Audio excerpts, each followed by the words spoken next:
अगर आप कुछ इख्तिसार के साथ में बता सकें मुख्तलिफ निज़ाम जो उस वक्त जो दुनियावी निज़ाम राइज थे उन पर। असल तो यही है कि इस किताब में मैं इससे पहले ये अर्ज़ कर दूं कि आपने नाजरीन के लिए बताया है कि जमात की वेबसाइट पे ये किताब अवेलेबल है। अंग्रेज़ी में भी इसका तर्जुमा जो है वो शायाशुदा है और वो भी आप वहीं पे न्यू वर्ल्ड ऑर्डर के नाम से हज़रत मुस्लिम मौद रज़ियल्लाहु अन्हु के इस खिताब निज़ाम नौ का तर्जुमा जो है वो दस्तयाब है। आप जो अंग्रेज़ी जानते हैं वो उस किताब को बराह रास्त भी पढ़ सकते हैं। जैसे कि पहले बात हुई है, हज़रत मुस्लिम मौद रज़ियल्लाहु अन्हु ने उस ज़माने में जो निज़ाम उठे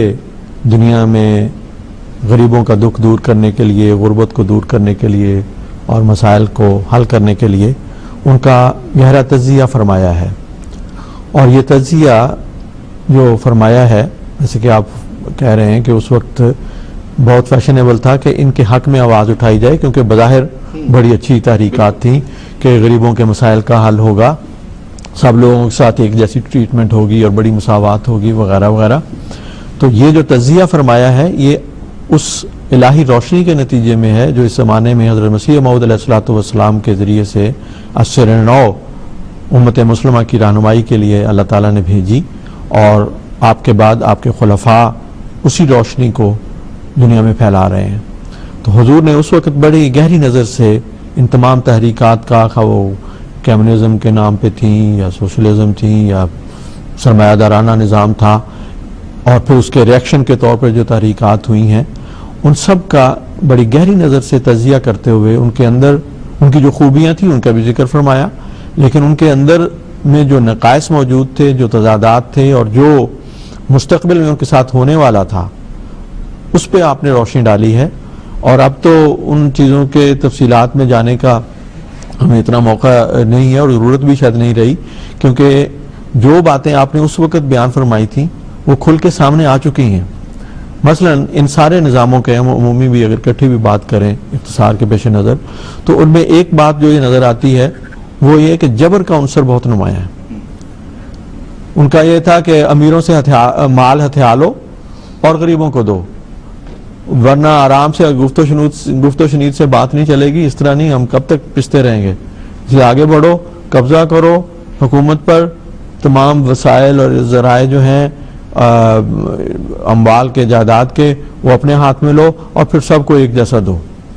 और सबको एक जैसा दो में उन्होंने सिर्फ मादी ज़रूरियात को पेश नज़र रखा और बहुत सारी जो दीगर ज़रूरियात हैं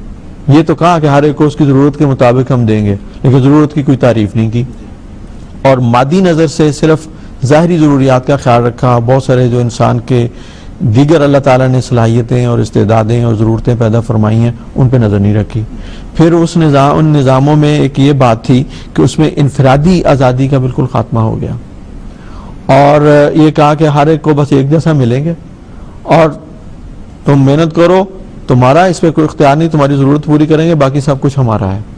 तो इस तरह से इंसान की जो इनफरादी आज़ादी थी और आयली एक आज़ादी थी उसमें भी दखल अंदाजी की गई। फिर इन निज़ामों में हमें ये बात भी नज़र आती है कि मजहबी निज़ाम में दखल अंदाजी की, मजहब को तो कुछ समझा ही नहीं और दहरियत पैदा करने की एक तदबीर हुई है उसके नतीजे में। चुनांचे अब तो ये बातें बहुत खुल चुकी हैं कि वो ममालिक जहाँ पे इश्तराकियत थी वहाँ का हाल जो था वो अब आपके सामने है कि जो ये नारा लेके उठे थे कि हम सब के दुख दूर कर देंगे, वो वहाँ पे सबसे ज़्यादा गुर्बत और इफलास है। और जो सरमायादाराना तहरीकें थी उसके मुकाबले पर वहाँ पे आज़ादी के नाम पर इतना मादर पिदर आज़ाद कर दिया है और सब कुछ हथिया लिया है और यहाँ पे भी अमीर और गरीब का फासला बहुत बढ़ चुका है। और फिर इसके अंदर जो सूद का निज़ाम था और जबरन टैक्स लेने का निज़ाम और बहुत सारी बातें, जिसके नतीजे में अब इस वक्त हमें तफसील हम उस पहलू से तो मुवाजना करने नहीं बैठे हुए कि इसके अंदर क्या क्या बातें थी, लेकिन जो बातें नज़र आ रही हैं वो सब के सामने है कि वो ममालिक जो सरमायादाराना निज़ाम के हामी थे वो भी अब कोलैप्स हुआ चाहते हैं। वो कोई आज एक खबर सुनते हैं कि ये मुल्क बस इसको बचा लो, उसको बचा लो, करना बाकी है। वो बेचारे अपनी खिफत में इस चीज का ऐलान नहीं करते, हाँ जी, इस चीज का इकरार नहीं करते कि ये भी एक फ्लॉप निजाम है और ये साबित हो चुका है। और इनके माहिरीन तो अब कहने लग गए हैं, वो खुला कहने लग गए हैं। और उसमें से बाज़ दफा टीवी प्रोग्राम्स पे भी ये बातें आती रही हैं और इनके जो इंटेलिजेंसिया वो ये कहता है कि सूद की वजह से हमारे सारा ये हुआ है। और सरमायादाराना निजाम में सूद उनका एक बुनियादी उनसर है जिसके बगैर उनका जो तस्वर है वो चलता ही नहीं। तो अब तो मुल्कों के अफराद के नहीं, कंपनियों के नहीं, चंद लोगों के नहीं, मुल्क जो है वो बस बिल्कुल नीचे जिल्लत की कहते हैं मकार जिल्लत में मजल्लत में गिरने वाले हैं और बड़ी मुश्किल में पड़े हुए हैं। तो अमलन इन सब निज़ामों के बारे में जो हज़रत मुस्लिम मौद रज़ी अल्लाह अन्हु ने उस वक्त निज़ाम नौ में फरमाया था, और जैसे कि आपने पहले भी बात की, उस कॉन्टेक्स्ट में अगर पढ़ें कि 1942 में ये बातें की जा रही हैं तो वो तो ऐसे था जैसे उनको नजर आ रहा था जी, फोर्सी कर रहे थे, पेशगोइयां थी, और अब हमारे सामने तो वो हकीकत के रंग में आ चुकी हैं। पूरा जो है ये अनवारुल उलूम हज़रत मुस्लिम मौद खलीफतुल मसीह सानी मिर्ज़ा बशीरुद्दीन साहब रज़ी अल्लाह तआला अन्हु के जो फरमुदात तहरीरात हैं, ये इस लिहाज से भी बड़ा एक ताज्जुब की इसमें बात है कि वो हम देखते हैं कि मस्जिद अक्सा कादियान में लोगों को मुखातिब करके हुजूर फरमा रहे हैं, जहाँ पे कुछ ऐसे लोग बैठे हुए हैं जिनमें से बहुत शायद कम, बहुत 1-2% हों जिनको जब हुजूर बाल्शविक मूवमेंट की बात करते हैं या हुजूर कम्युनिज्म या नेशनलिस्ट सोशलिज्म की बात करते हैं तो इस बात को समझते हों। हज़रत मुस्लिम मौद रज़ी अल्लाह तआला अन्हु ने जो लाउड स्पीकर के पहले इस्तेमाल पर फरमाया कि एक वक्त ऐसा आएगा कि आज हम इस पे खुश हो रहे हैं कि मैं बोल रहा हूँ और ये चंद लोग सुन रहे हैं मेरी बात को लाउड स्पीकर पे, एक वक्त ऐसा आएगा कि कादियान से मैं या मेरा जाननशीन बोलेगा और उसकी आवाज़ पूरी दुनिया सुना करेगी। ये भी देखें कि हुजूर को इस पे कैसा कन्विक्शन था, कैसा मजबूत यकीन था, वरना उस छोटी सी ऑडियंस के साथ ये सारी बातें करना सिर्फ इस सूरत में हो सकता है जब आपको ये पता हो कि ये बातचीत अपने वक्त पर अपनी ऑडियंस तक और वाइडर ऑडियंस तक पहुंचेगी और उनको फ़ायदा देती चली जाएगी। फिर दूसरा ये कि मुस्लिम मौद रज़ी अल्लाह तआला अन्हु ने जो फरमाया है उस दौर में वो सिर्फ ऐसा नहीं है, मतलब उस ज़माने में तो देखें लोगों ने ये समझा कि शायद यही अब एक आखिरी हल है दुनियावी मसाइल का। मसलन ख़ास तौर पे अगर हम बात करें मार्क्सिज्म की एज अ फिलोसॉफिकल थेरी और एक उसके बुनियाद के, तो उन्होंने समझा कि शायद यही है। हज़रत मुस्लिम मौद रज़ी अल्लाह तआला अन्हु 1942 में जब इसका खोखलापन बता रहे हैं तो मैं समझता हूँ कि हज़रत मुस्लिम मौद रज़ी अल्लाह तआला अन्हु ने दुनिया के सब मुफक्किरीन से बढ़ के मार्क्सिज्म को समझा। खुद मार्क्सिस्ट से बढ़ के ज़्यादा हुजूर ने इसको समझा, क्योंकि मार्क्सिज्म की बुनियाद है डायलेक्टिकल मटेरियलिज्म के ऊपर, डायलेक्टिक्स के ऊपर, जिसका बुनियादी उसूल ये है कि हर दुनियावी निज़ाम के अंदर से उसकी निगेशन निकला करती है।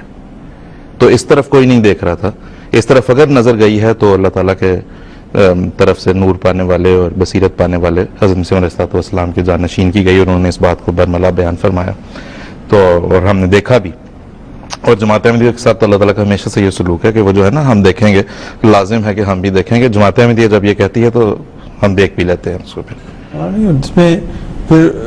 उस पहलू से वो तो उस वक्त एक बड़ा वो आयरन कर्टन के पीछे सब कुछ था और बड़ा एक बाहर की दुनिया में कुछ और प्रोपेगेंडा था कि बड़ी खूबसूरत चीज़ है, वहाँ तो सारे के लिए बराबरी है, सब कुछ चीज़ें सब ज़रूरियात पूरी हो रही हैं। लेकिन जब अब हकीकत खुल गई है तो वो जो हज़रत मुस्लिम मौद ने अपनी गहरी नज़र से, बसीरत से जिन बातों की निशानदेही की थी वो दुनिया के सामने आ गई कि उसके नतीजे में कितना दुख उठाया है वहाँ पे। और वो जो सब कुछ अच्छा नहीं था वहाँ पे भी ताकत और जबर के नतीजे में वो उसी तरह बहुत सारे लोग जो हैं वो गुर्बत में पिसते रहे हैं। और अब वहाँ पे भी उसी तरह तफावत पाया जाता है जिस तरह सरमायादाराना निज़ाम में अमीर और गरीब में पाया जाता है। फिर सरमायादाराना निज़ाम की भी हजूर ने उसकी भी जो खूबियों के अलावा जो उसमें नकाइस थे उनकी निशानदेही की और फरमाया कि इसके नतीजे में ये निज़ाम भी नाकाम होने वाला है। उसमें एक तो सूद था, फिर इसमें जो हिर्स और लालच और तमा के जो अनासर हैं कि लोगों में एक गैर मामूली ख्वाहिश पैदा कर दी, वसाइल उतने हैं नहीं, दौलत का इस तरह पे उसका फैलाव, फिर दौलत का चंद हाथों में इर्तिकाज, ये सारी बातें जो थी ये इस सरमायादाराना निज़ाम से। फिर इसमें अपनी बातें मनवाने के लिए जो प्रेशर ग्रुप्स और ट्रेड यूनियंस और इसके नतीजे में जो एक दूसरे के खिलाफ नफरतें और दूसरे मसाइल पैदा होने थे, ये सारी बातें खुलफाए अहमदियत ने अल्लाह ताला से बसीरत पाकर बनी और इंसान को इनकी निशानदेही फरमाई, इन निज़ामों के नकाइस की तरफ तवज्जो दिलाई, जैसे कि अभी आपने बताया कि बाद में भी फिर आगे आके, यानी वहाँ पे बात रुकी नहीं है। हमें चूंकि एक जिंदा क़यादत नसीब है, आसमानी क़यादत नसीब है, तो जैसे खलीफतुल मसीह सालिस ने अपने ज़माने में, उस ज़माने में चीन का मसलन जो है एक नई थ्योरी उठी कि ये सोशलिज्म ज़रा उससे मुख्तलिफ है, और उसके अंदर जो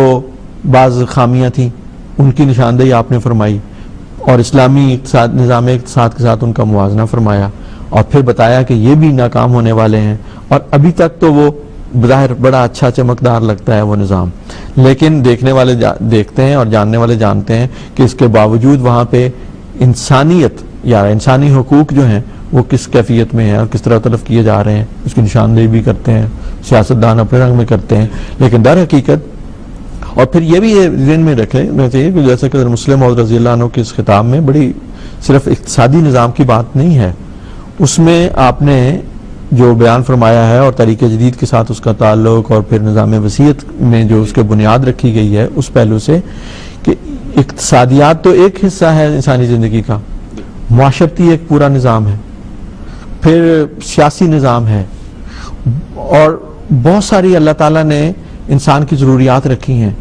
उन सब के लिए क्या रहनुमाई है? इन निज़ामों में हर पहलू से रहनुमाई मौजूद नहीं है। तो खलीफतुल मसीह सालिस रहमहुल्लाह का जिक्र आपने किया, हुज़ूर ने मसलन उस ज़माने में इसको हम मज़ीद खोला और फरमाया कि इंसान की बुनियादी तौर पर ज़हनी, जिस्मानी, अखलाकी और रूहानी, ये 4 किस्म की सलाहियतें अल्लाह ताला ने दी हैं, और इन पहलुओं से इस्लाम ने उनके हुकूक कायम फरमाए हैं, ज़रूरत की बात नहीं। और हुकूक ये हैं कि इन तमाम सलाहियतों की नश्व नुमा के इंतहाई मकाम तक हर शख्स को पहुंचना उसका हक है, और उसके लिए इस्लाम वो माहौल मुहैया करता है, वो वसाइल मुहैया करता है, वो हुकूमतों की जिम्मेदारियां डालता है, अवाम की जिम्मेदारियां डालता है, एक फ़र्द के फ़र्द पर क्या हुकूक हैं, मुआशरे के पड़ोसी पर क्या हुकूक हैं, फिर हुकूमत के अंदर हुकूमतों के बैनुल अक़वामी सतह पे, तो बड़ी तफसील से हमें ये रहनुमाई मिली, और जो इन निज़ामों में उनका जिक्र भी नहीं मिलता।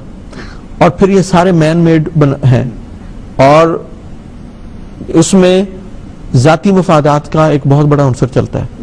जो फ़र्द से लेके सियासत, हुकूमतों के अंदर और बैनुल अक़वामी सतह पर भी अपने मुफाद के लिए दूसरे को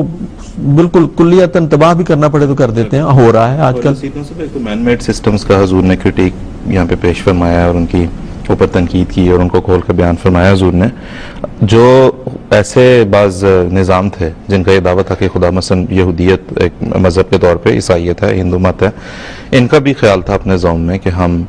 कोई ऐसा निज़ाम पेश कर सकेंगे, लेकिन हुजूर ने उनका भी बताया है कि चूँकि ज़ाहिर है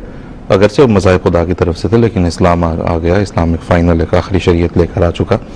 तो उसमें भी हुजूर ने उनका भी बताया कि ये भी दुनिया के मसाइल का हल नहीं है।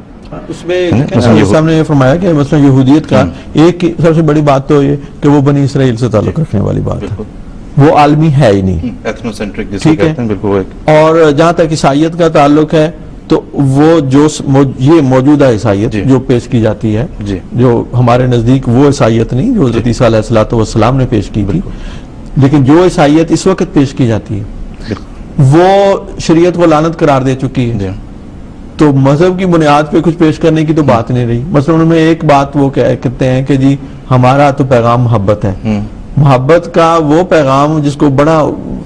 बना सवा कर और लोग बड़ा अट्रैक्टिव बना के पेश किया जाता है, खुद उस पर अमल नहीं करते। वो मोहब्बत, उस मोहब्बत के नतीजे में कि हम आपके हुकूक के, लोगों के सिविलियन राइट्स को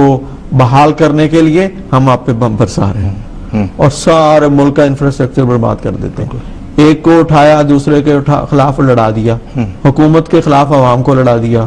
अवाम को अवाम के खिलाफ लड़ा दिया। ये कैसी मोहब्बत है भाई?